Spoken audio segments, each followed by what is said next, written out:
selaku ahli parti supaya kita setia kepada parti, tidak bertempat dan jangan bermusim.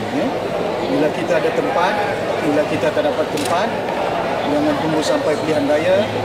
Sama ada sebelum pilihan raya, selepas pilihan raya, kesetiaan kepada parti kita harus berkekalan untuk memastikan supaya kekuatan parti UMNO ini dan Barisan Nasional akan menjadi satu tunjang kepada perjuangan Barisan Nasional yang akan datang. Dan saya melihat ini merupakan nilai-nilai yang perlu kita terapkan kepada ahli-ahli kita. Bukan setakat hari ini kita dah berjaya meningkat jumlah pengundi yang ada daripada parti komponen Barisan Nasional, daripada UMNO sendiri. Bahkan juga pastikan ahli yang dah berdaftar, ahli yang sedia ada, ahli yang baru, pastikan mereka akan terus memberi sokongan kepada parti kita. Dan di antara langkah-langkah yang perlu kita lakukan ialah engagement, mendampingi mereka pada setiap ketika untuk memastikan mereka akan berada di landasan yang sepatutnya. Okey.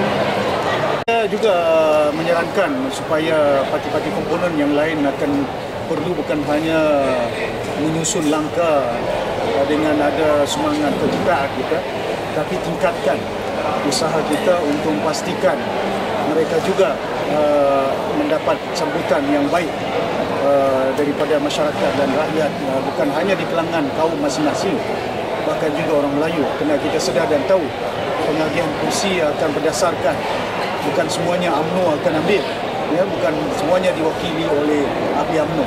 Akan ada wakil-wakil Barisan Nasional datangnya daripada parti-parti komponen yang ada.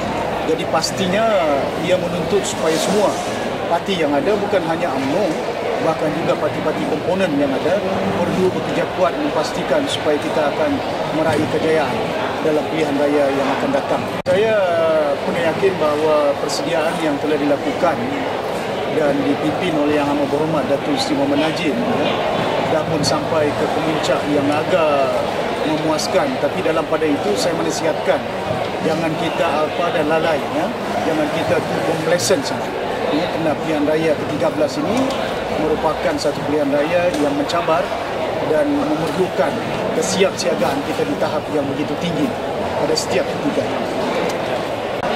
Yang secara kebetulan Yang Amat Berhormat Perdana Menteri, cuma saya tekankan, kita berharap bahawa kawasan luar bandar masih lagi ada yang memerlukan bantuan, masih ada lagi kampung-kampung yang memerlukan pembelaan, dan kita berharap ianya sudah pasti akan mendapat tempat dalam belanjawan yang akan datang. Selain daripada penyediaan prasarana seperti yang saya sebutkan dalam ucapan, memadatkan kegiatan ekonomi merupakan satu perkara yang baru yang telah diserankan oleh Yang Amat Berhormat Perdana Menteri.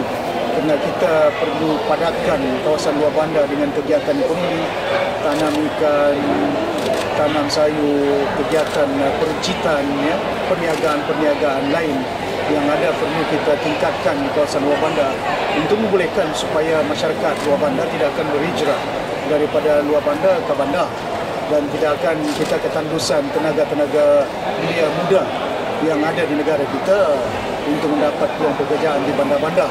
Dan saya pun yakin bahawa kita perlu mengimbangi pembangunan di negara kita dengan kita juga memadatkan kegiatan ekonomi yang ada di peringkat luar bandar. Itu yang dicetuskan ilham dan idea oleh Yang Amat Berhormat, iaitu Rural Transformation Center, dan malam semalam kita resmikan mini Transformation Center di seluruh negara.